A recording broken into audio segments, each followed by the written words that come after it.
Assalamualaikum Bu, Mbak. Waalaikumsalam. Sebelumnya perkenalkan saya Nuni Dwi Rusyanti dari mahasiswa Akper Gereja Husada. Di sini saya akan menjelaskan pendidikan kesehatan tentang pertolongan pertama pada pasien yang mengalami henti jantung ya Bu, Mbak. Ya. Oke. Yang pertama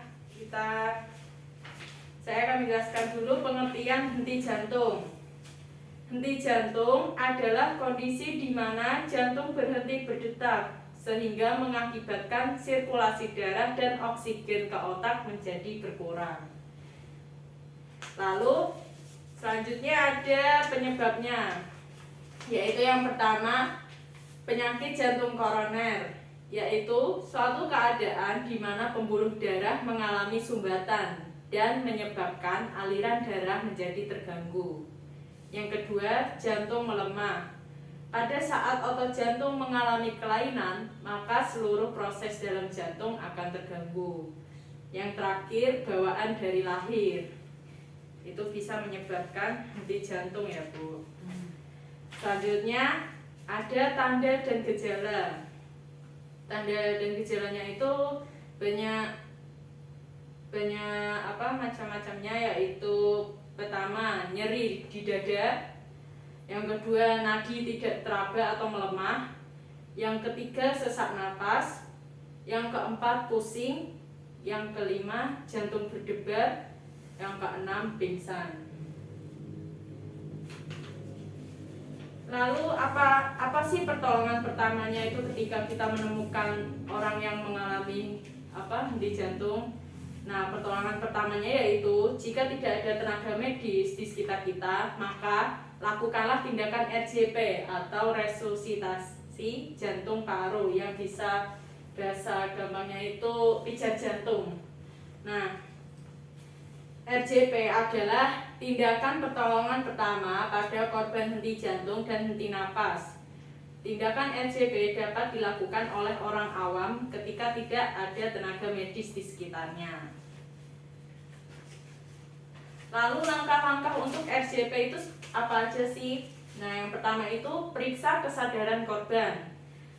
Saat berhadapan dengan orang yang mengalami henti jantung, periksa kesadarannya dengan cara memanggil korban sambil menepuk bahu.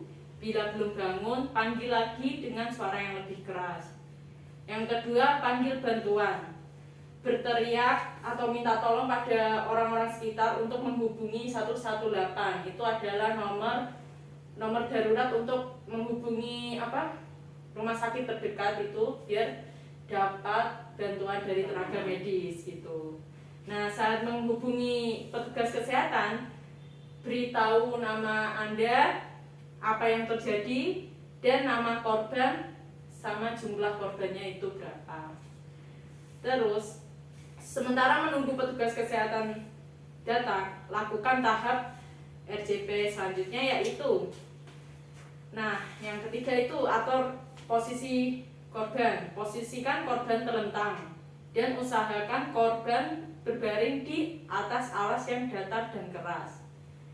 Yang keempat, atur posisi kepala korban. Setelah atur posisi korbannya itu dengakkan kepala korban, lalu periksa bagian dalam mulut. Apabila ada benda yang terlihat menyumbat saluran napas, maka diambil. Nah, yang kelima itu periksa nadi pasien.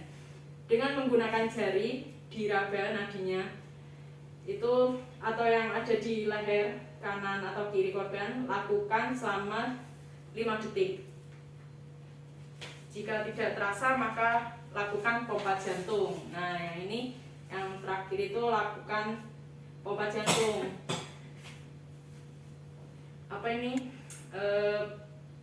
Posisi kita itu terlentang di samping korban. Nah, letakkan tangan di bagian tengah dada di antara kedua puting di sini.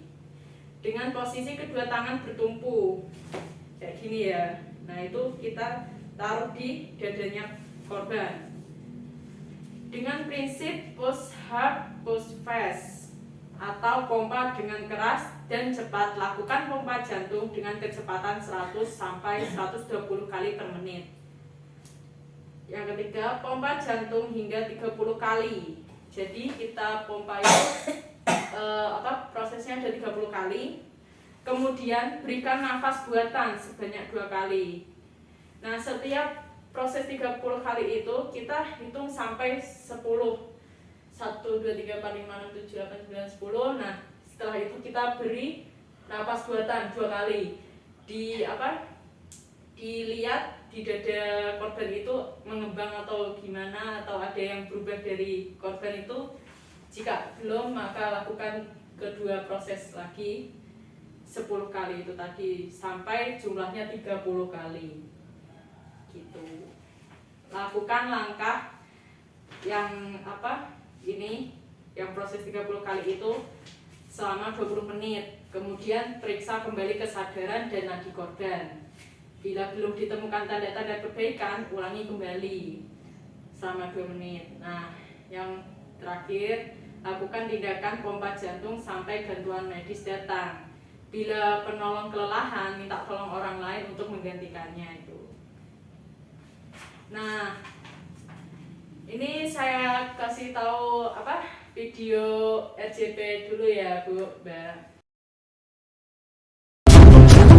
Posisikan diri Anda di samping korban. Sebelum melakukan kompresi, bebaskan dada korban dari pakaian.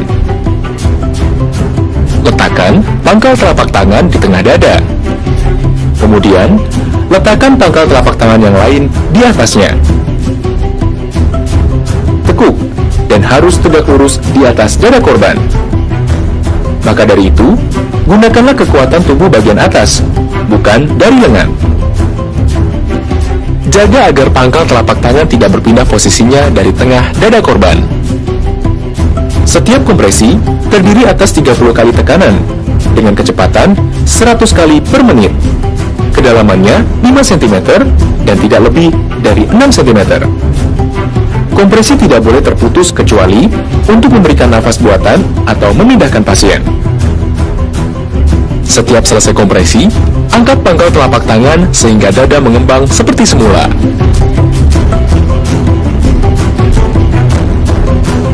(25, 26, 27, 28, 29, 30). Berikan tiupan nafas melalui mulut korban sambil menutup hidungnya. Satu tiupan setara dengan 1 detik. Apabila dilakukan dengan benar, permukaan dada akan naik. Berikan kesempatan udara keluar dan lihat turunnya permukaan dada. Baik, yang terakhir ada pencegahan. Pencegahannya itu yang pertama, hindari merokok. Yang kedua, olahraga. Yang ketiga, tidak meminum minuman beralkohol. Yang keempat, pemeriksaan rutin baik untuk yang beresiko maupun tidak beresiko. Kelima, mengkonsumsi obat secara rutin bagi penderita diabetes dan kolesterol. Baik, sampai di sini ada pertanyaan?